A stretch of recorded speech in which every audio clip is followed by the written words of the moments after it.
So hi, as you heard in my introduction, my name is Adela, and I'm going to walk you a little bit through my journey of how I became a student activist and what my activism achieved outside of any possibility I could have imagined. So I was born in Mexico City in a small Syrian Jewish community, and I moved to New Jersey. It's a small town called Deal, where the Syrian Jewish community decided to take up and make it our own bubble. I went to a Jewish day school from pre-K onwards. And I always heard about anti-Semitism on campuses, but I never thought it would be something I'd be facing.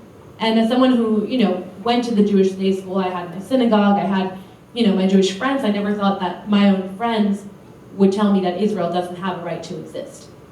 It's something that was so self-explanatory for me, and I knew that it existed, but I never thought that I would be the one that would be taking it up. When I applied to NYU, I said Judaism's great, and it's a big part of who I am, but it's not who I'm going to be in college. Why? Because I'm going to stop human trafficking in Latin America. I'm going to study international relations, get my law degree, and change the world at the United Nations.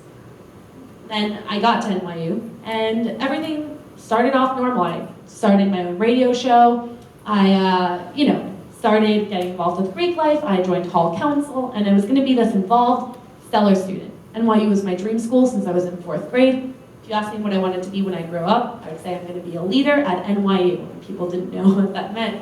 And I guess I achieved my dreams. So I showed up to campus thinking, Judaism is not going to be a huge part of my campus life. And there were a lot of people in the middle of Washington Square, the main campus circle at NYU. It's an open city campus, so we use a New York public park. And I was walking by, and there were students holding Israeli flags. They gave me one. I didn't know anyone. I was a freshman. And, they were getting in a circle, so I got in a circle with the flag. I said, okay, this is nice, Jewish students. This is nice. And they started talking about people who lost their lives to terror that week in Israel. There was a bus bombing, and 2 of the victims were actually under 20 years old.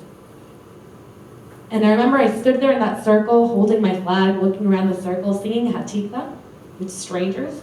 And I said, why am I looking for a cause to fight for? I already have my cause. How did I go from this Jewish day school where I knew everything that was happening to suddenly not even knowing that there was a bus bombing where an 18-year-old died? So from that point on, I said, I have to get involved in the club. Not very involved, but I'll get involved. And I joined the club. I started taking classes in Middle Eastern Studies. Next thing I know, I'm vice president of the club, and I joined student government. And I joined student government representing Jewish students. I changed my major from international relations to building my own major in diaspora structures of Jewish communities around the world. And I'm living in this really happy Israel bubble, right? I'm running this Israel group. And then everything started to snowball. First, we had, during my junior year in February, the Minority Students Council put out a statement that said, we are plagued by the horrors of the world, from racism to Nazism, to Zionism. And this is a group I was already involved in. I said, Zionism. One of these is not like the others. One of these doesn't belong. So I started reaching out to the president. I said, hey, do you want to talk about this? I'm involved in the Latino community at NYU. Can we talk? And they said, no, we don't talk to fascists. And it didn't make any sense, because I wasn't a fascist, I knew that. I was already involved in doing good at the university in the way I saw fit. But now suddenly, I'm not part of this activist group that I was a part of before.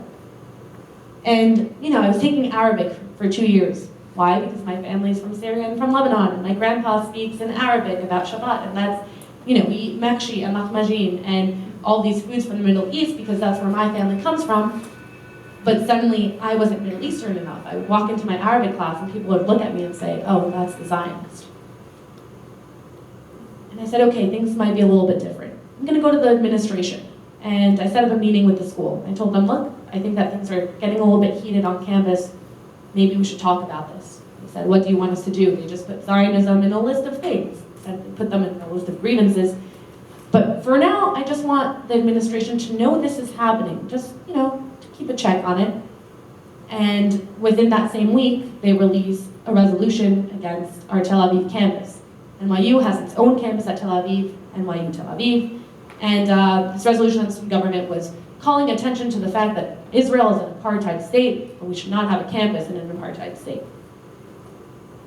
And I was a member of student government, so I said, this doesn't belong here. This is not something that student government necessarily votes on. Also, all of your premises are flawed. So I went to get to the administration and I said, hey, student government has an anti-Israel resolution. I said, what do you want us to do? I said, look, it's student government, so you can't do much. But just know this is growing. And I kept telling them this is growing. And then later the next week, they released a coalition of 53 groups at the university, boycotting not only Israel, the country, but Realize Israel, the student group I was then president of. So I went to the school and I said, look, this isn't a political boycott, this isn't an ideology anymore. This is 53 groups boycotting one student group. This is 53 groups against a group of students that they're peers with. And that's when students started coming up to me, because I was the senator for Jewish students. So Jewish students started saying, hey, I see that they're boycotting Realize Israel and Torch Pack, which is our APAC group. Should I take the Israel sticker off of my computer? I have a birthright bracelet. Should I take my bracelet off, just for my classes? And that's when I went to the school and I said, okay, this is more than just student politics, this is student life. You have Jewish students who are telling me that they're nervous that there's a 53 group boycott against them. There's a resolution on student government, and they're being grouped in with Nazis and racists. And the school said, look, I think that you're over-exaggerating. Oh, this is in your mind. Don't worry about it. Let it die down. Don't draw attention to the issue. I said, okay, sure. That's what you're asking for. And I start thinking, maybe I'm crazy. Maybe we are imagining this. Maybe we're totally fine. And then coming up to the end of the year, they start holding Israel Apartheid Week, as they do every year. Israel Apartheid Week, they have in many universities, where people stand in front of a fake wall saying that Israel's an apartheid state that murders babies for fun, which of course we all know is not true. And we always try to counter it with a peace week and try to bring positive messaging.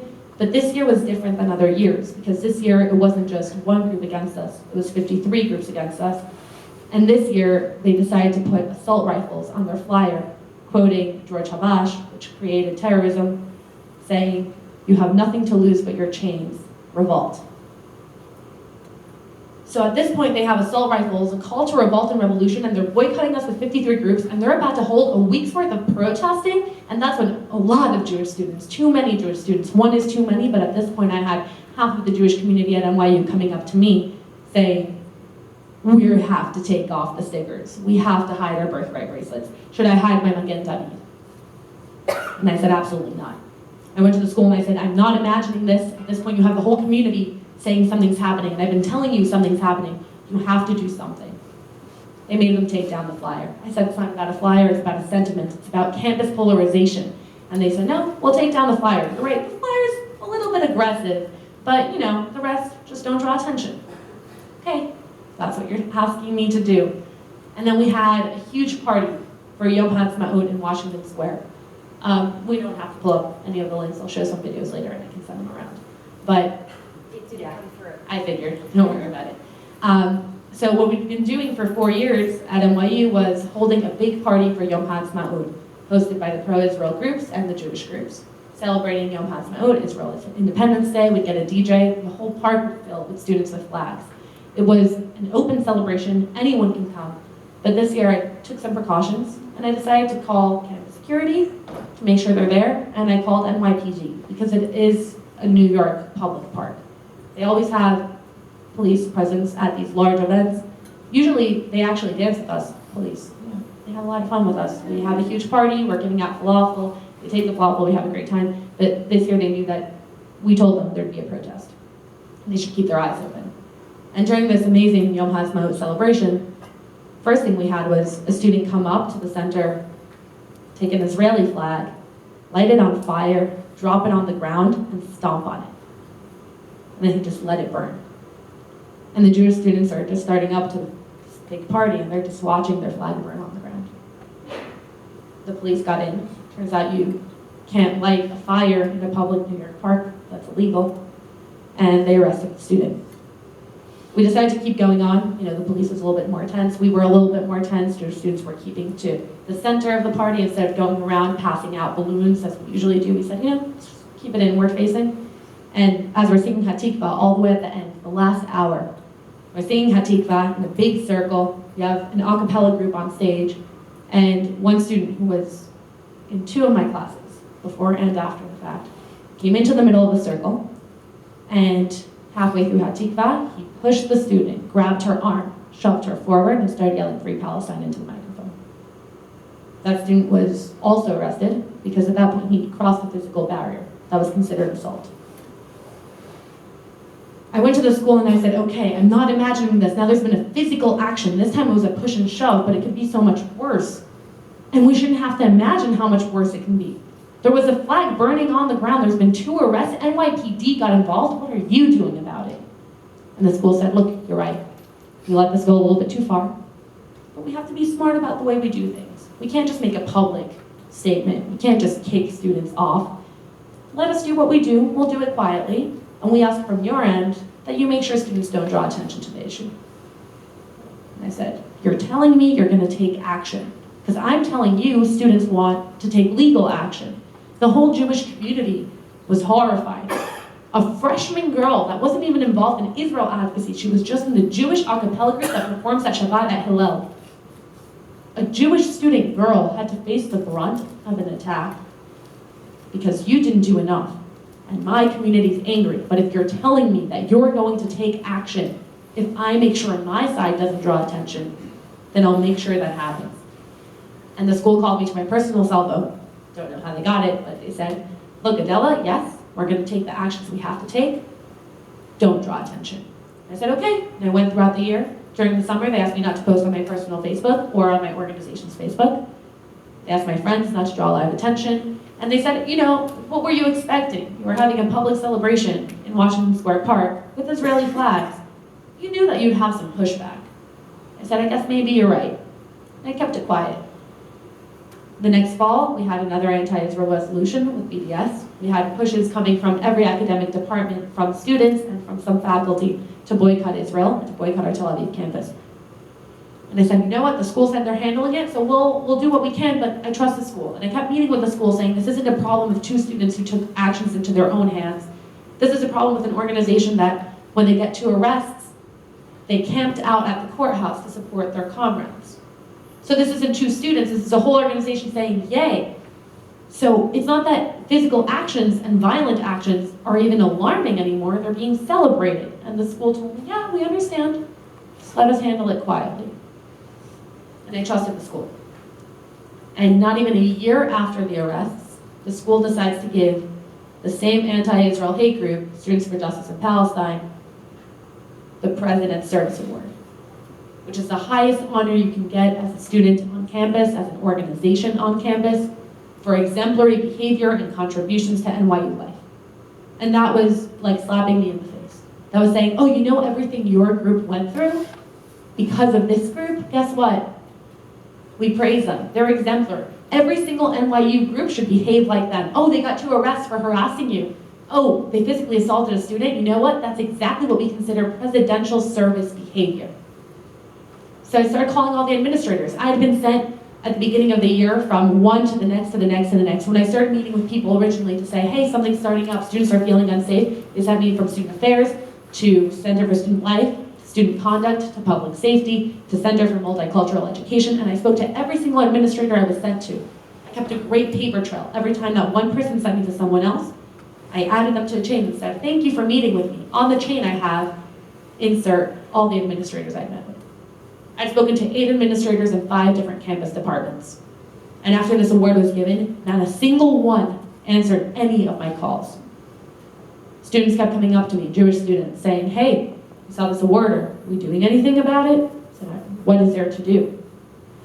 And the more the administration ignored me, the more I realized that they don't actually care about changing things on the ground. What they care about is making sure that everything's quiet and everyone gets a pat on the back, while Jewish student needs go under the rug. So I tried again to get in contact.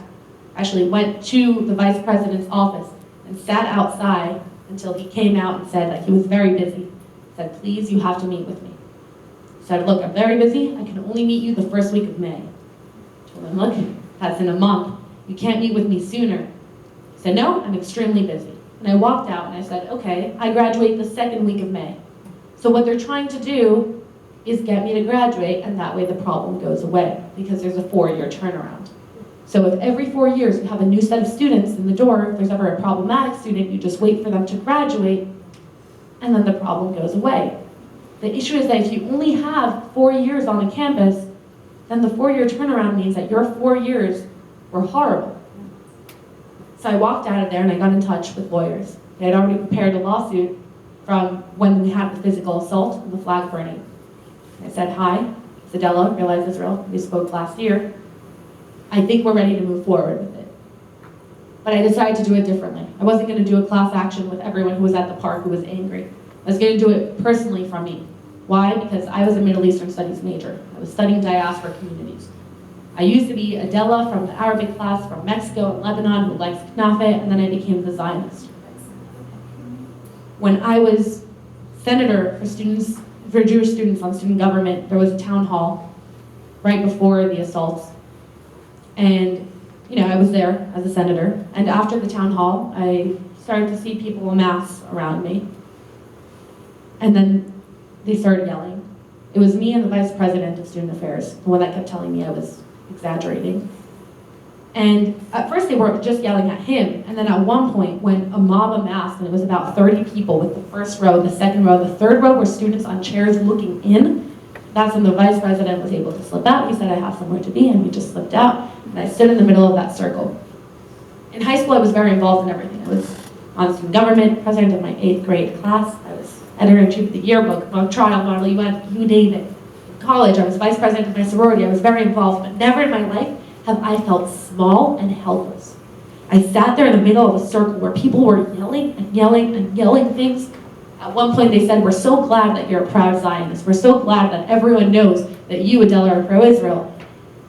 Because just like every decorated SS Nazi officer, when you realize you're on the wrong side of history, not even you can hide from what you are. And that night was one of the worst for me. That night, I left. I called the vice president of Realize Israel. He was my best friend, Ari Spitzer. And I started telling him about what happened because this was going on until the president of NYU student government, a Turkish girl, Husnia, not pro-Israel at all, stood in the middle and she said, you know what, I don't agree with her, but this is too much. There's a lot of us, there's one of her, let her go. And if it wasn't for her, I'd still be even worse. There's no way, I don't know what would have happened. The energy was so high. And when I slipped out and I spoke to the vice president of Realize Israel, and I was walking in the park and I was telling him about what's happening, at one point he just started saying, where are you, where are you? I didn't even realize my legs had stopped working. I was on the ground a block north from Washington Square in the middle of New York on the sidewalk sobbing. Couldn't even get a single word out. And that's when I said, this isn't right. This isn't normal. It's not normal, and people should know that this is not normal. They stood me up. It actually happened to be Yom Ha'atzmaut that day, so they were having a barbecue. The entirety of Realize Israel came out of the barbecue, peeled me off the sidewalk, and walked me to the Hillel house. And I sat there sobbing. And they told me, great, it's Yom Ha'atzmaut, let's go party and show them. And I said, no, I can't, I have to go home. And I went home, and I stayed home for 3 days. I tried to go to my class on Monday, and I walked in like that scene in Mean Girls when Regina George walks in and everyone's talking about her and shoots her that look, except that was me. And I said, I can't go to class. My teacher had actually already spoken to all the students. We had a final project coming up, and no one was willing to be on any of my projects. So I'd have to do all of my projects by myself. And he told me there's 2 weeks left of classes, but I understand if you don't want to come. We actually recommend that you take steps in not coming, and I will meet with you outside of class and tell you what you missed. So that's where my education is being interrupted because of other people's hatred of who I am and how I was raised. I wasn't Adela from Lebanon and Mexico who likes to eat knafe, as I was in my Arabic class. I was Adela, the Zionist Jew. At one point, they started yelling at me and they called me a white AIPAC brainwashed Republican Hasbara troll. Which, even if any part of that was true, there wouldn't be wrong, but they don't know who I am. I'm not a US citizen. I was born in Mexico City. I'm Syrian Lebanese, so I'm more Middle Eastern than half the kids in that class. And at that point, I hadn't even been to a single AIPAC event or Hasbara event in my life. But they saw what they wanted to see, and they attacked what they wanted to attack instead of seeing Adela, who has a very diverse upbringing, who's pro-Israel because of her Jewish heritage, but no, to them I was everything they hated in one. And they completely ignored any word that would come out of my mouth. I dropped my position in student government. I couldn't be there anymore. And when I left my position, lo and behold, not a single Jewish student was elected to student government that year. That same year that they had the BDS resolution. And I had student government members come up to me and say, well, are you speaking at the BDS resolution? I said, I can't. I don't have a position. I'm not a senator anymore. And they said, well, then who's going to speak up for the Jewish community? I said, great, so you're acknowledging that there's not a single representative of our community in student government, and the BDS resolution concerns the Jewish community. That was their way, even if they didn't realize, of saying, hey, maybe we are affecting a specific group of people, and maybe we're leaving them out on purpose. Back to the President's Service Award. Got on the phone with the lawyers. I told them I have personal experiences. I told them that I've had conversations with administrators. I've had faculty members advise me not to go to class. And they said this is exactly what Title VI is. So what is Title VI? In the Office of Civil Rights, they have different protected classes. And the Department of Education has a Title VI, which means that every educational institution has the responsibility of protecting students of minority backgrounds from discrimination and harassment.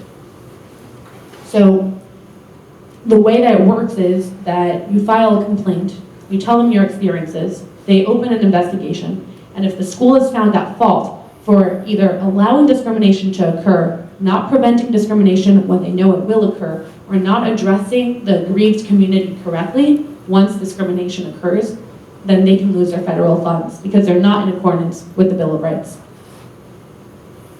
And they said, Jewish students don't fall under Title VI. But your case is so explicit and so well documented because of my great paper trail, emails, guys, send them, that it's almost impossible for them to ignore this. It's very clear that there's discrimination, meeting with administrators, discrimination, meeting with administrators, discrimination, meeting with administrators, telling me to be quiet, then physical assault, flag burning arrests, then telling me to be quiet, and then proof that the school wasn't doing anything to fix the problem because they gave an award. If the school had done nothing, if the school just said, you know what, let's just tell Adela we're going to do something and let's just sit in the background and do nothing, that would have even been fine.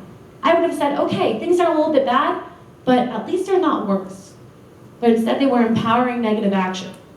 They didn't have to give that award. They didn't have to tell a group that's been problematic, hey, great job, keep it up. And that's when I filed my Title VI. And I filed under shared ancestry.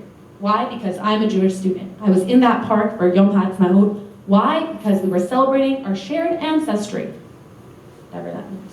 When they burned an Israeli flag that was burning the symbol of my shared ancestry. When they assaulted a girl during Yom HaAtzmaut, during the Israeli anthem, Hatikva, the hope. That was attacking my national heritage. That was my national anthem they were attacking. When I was surrounded and people started yelling disgusting things at me, I was there in my position as senator representing Jewish students. And if this has happened for any other race, for any other minority, for any other group of students, it would be wrong and the school would have acted. But when it comes to Jewish students, it's okay to say it'll pass. Because as Jewish people, we have a tendency that when people step on us, we move to the side and we apologize, saying maybe we shouldn't have been there. But that's not how it should be, at all. You know, recently Hanukkah came up, and you had all the attacks in New York. I'm from New York, right? Grew up there, I lived there, went to NYU and stayed. And the attacks got me thinking, you know, people were telling me, of course, what were you expecting? You were out there with flags celebrating publicly that you're Jewish. What were you expecting? Of course, there's going to be a physical assault. Of course, right? And I believed them. But then here in New York, you see people with a kippah walking on the street or in the subway, and they're getting attacked for physically showing that they're Jewish, overtly. So we say maybe we shouldn't be on the streets, maybe we shouldn't be showing openly that we're Jewish. And then you have Muncie, where people are in their home at a Hanukkah party with their rabbi, and people have the audacity and the hatred and the disgust to go into someone's home and to disrupt them for being them, to take lives. And that's when I realized that no, we shouldn't be apologizing and moving to the side, because the least space that we let them take, the less they can take. If they move us away from public spaces and then we move into our private spaces and we give them the opportunity to take private spaces. And when I sued NYU, I didn't sue NYU because I'm a Jewish student at NYU. No, I sued because I'm an NYU student and I deserve the same right as every other NYU student to a harassment-free environment. We belong in all of these spaces.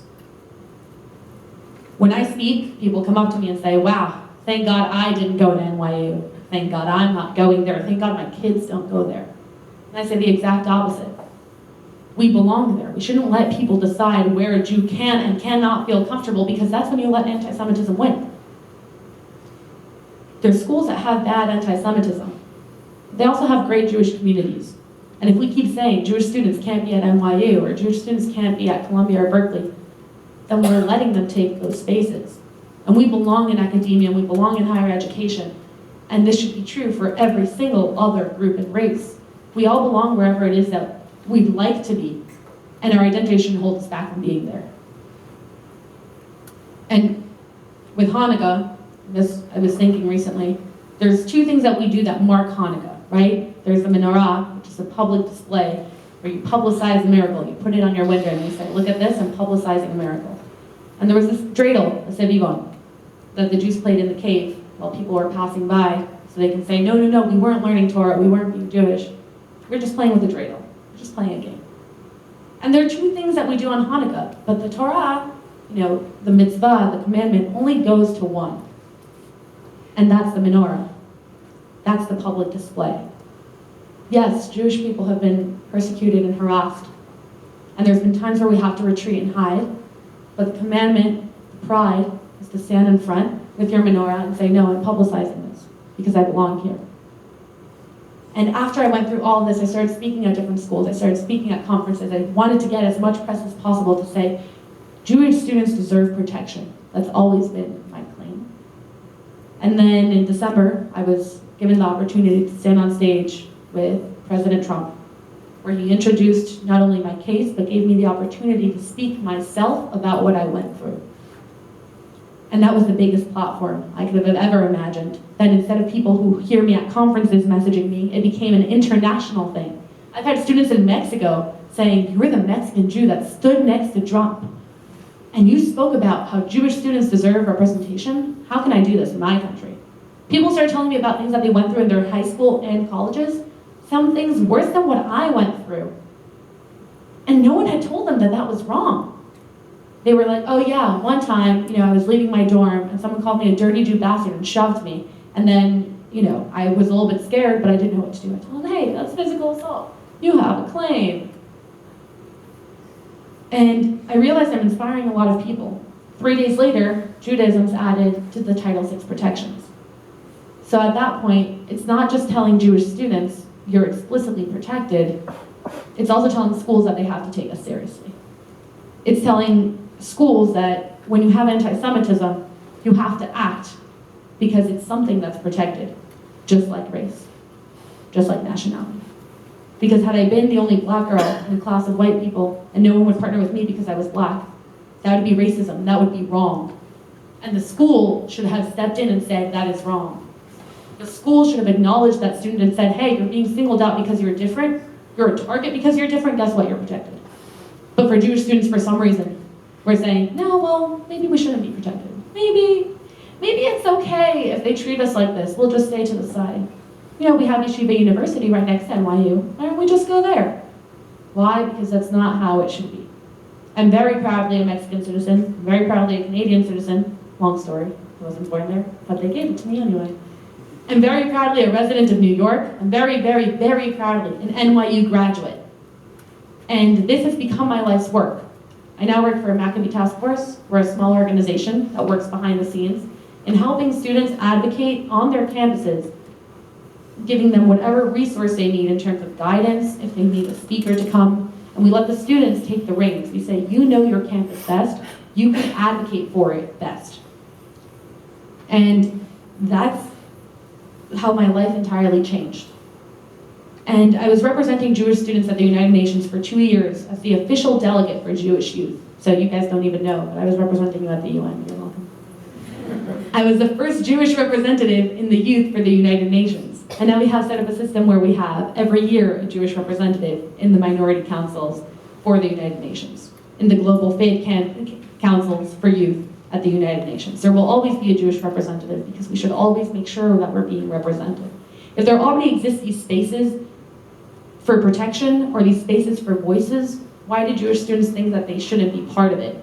For example, when I ran for student government for Jewish students, I was the first Jewish representative in 7 years. Why? Because no Jewish student ever ran for student government. Why? Because they didn't care about student government. Until we had the Tel Aviv resolution and the BDS resolution, and people said, how were we not here in the first place? So, again, when I was in high school, I was very involved. When I was in college, I was very involved. And it's very easy when you're in your class and your professor's saying something anti-Semitic to keep your head down, to write the paper that'll get you an A, and to move on to the next class. There's only 4 years and 8 semesters. Are you really willing to stand up? But I stood up on my campus, and because I stood up, not only did I make international press, but the most powerful men in the country heard my voice and actually amended a law to include explicit protection for Jewish students. Because until we stand up and tell them that we're being wrong, no one knows. When you move away from your high school, your protected, beautiful, positive bubble, you're going to enter a college world. And no, it's not going to be as aggressive as mine, at least I hope and pray. But make sure that whatever you learn here, you take with you, because your voice can make a difference for someone else. Since I filed my complaint and went on this speaking tour that was heard and the president changed, since then, there's been 5 schools that have filed Title VI for Jewish students. And in those 5 schools, one of them being Columbia, it hadn't been done before, and it's been this bad or worse in the past. If you can inspire even one person, it was worth it. So make sure that you stay true to your entire self. Never check your identities at the door. Never walk in and say, oh, I'm a student, but I'm a Jewish student, but here I'm just a student. Make sure that you always have who you are with you, and stay true to yourself. So thank you so much for hearing me. If you have any questions.